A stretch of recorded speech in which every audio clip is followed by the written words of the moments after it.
Room 237 is a 2012 documentary that you can stream, I suppose, if you look in the right places. I don't think it's on Netflix or anything like that, but it's quite easy to find if you know where to look for, so to speak. You are without doubt the worst pirate I've ever heard of.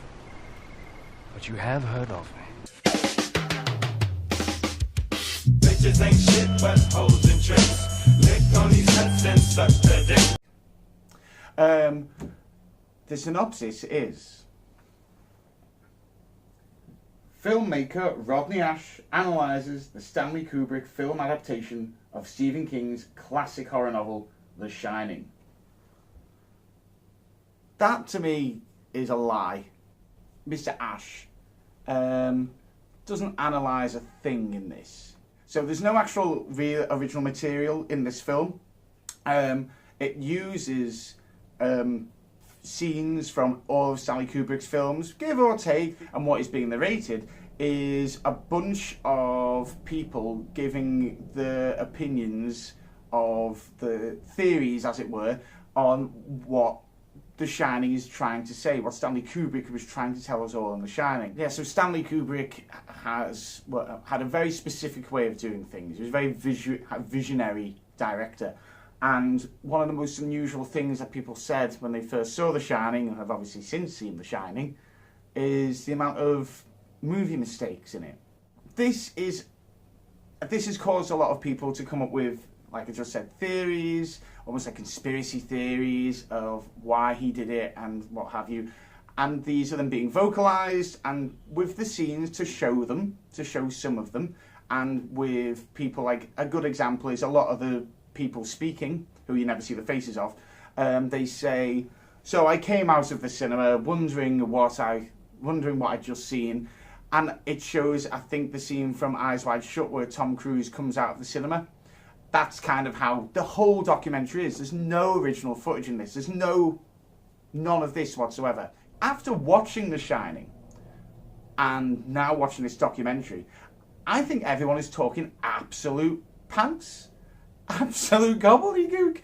I mean, I was just in awe at how much twaddle was being said in this documentary. I mean, I want to know, does Mr. Ash believe this, or did he just find it interesting to document? Because if he found it interesting to document, then kudos. But at the same time, you shouldn't really be giving these people such a pedestal, a limelight. If he does think like that these are theories worth listening to, he's off his face as well. He's getting Elon Musked while he's listening to them, because there's not a chance in hell any of this is correct. I mean, a fine example of this is someone mentions that the maze scene is reminiscent of this tale of the Minotaur, which, that's fair enough. And then they start saying you can see hints of the Minotaur around the hotel. Then they go, but the main one you look at is this poster in the back of a scene, and it's clearly of a person skiing. And what they attest to is that because in the movie they say, oh, we don't have people, no one comes up here to ski, it's actually too far out the way, and we couldn't possibly have enough supplies for everyone here, and it wouldn't be safe. So it seems like a great ski resort, but no, it's just a good summer home, not for winter. And the person who's giving this insight, this crazy insight into The Shining, says, well, that skiing poster wouldn't be there. So if you really look at the skiing poster, you can actually see that it's not meant to be a skier. It's meant to be a Minotaur. What?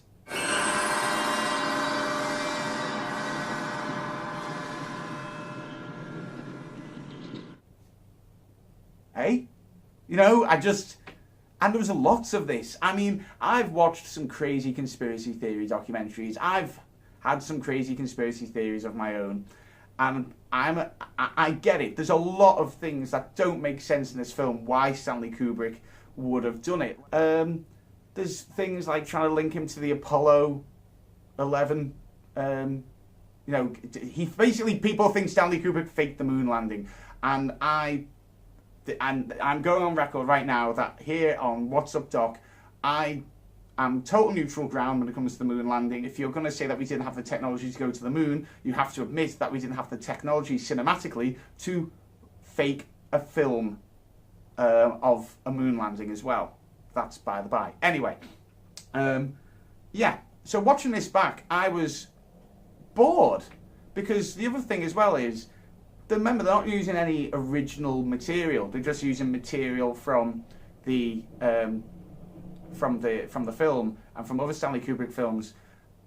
And there's only so much that they can use that line up with what people are saying, because people are saying similar stories. So I was at the cinema. I came out the cinema. Well, guess what?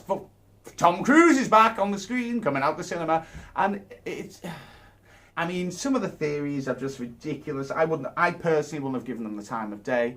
If you've ever watched The Shining and you've ever just... Oh, God! That's the best way I can put it. The same people making these wild accusations and theories about this Stanley Kubrick film are probably the same kind of people that would tell you that a vaccination will end up giving you autism or something like that.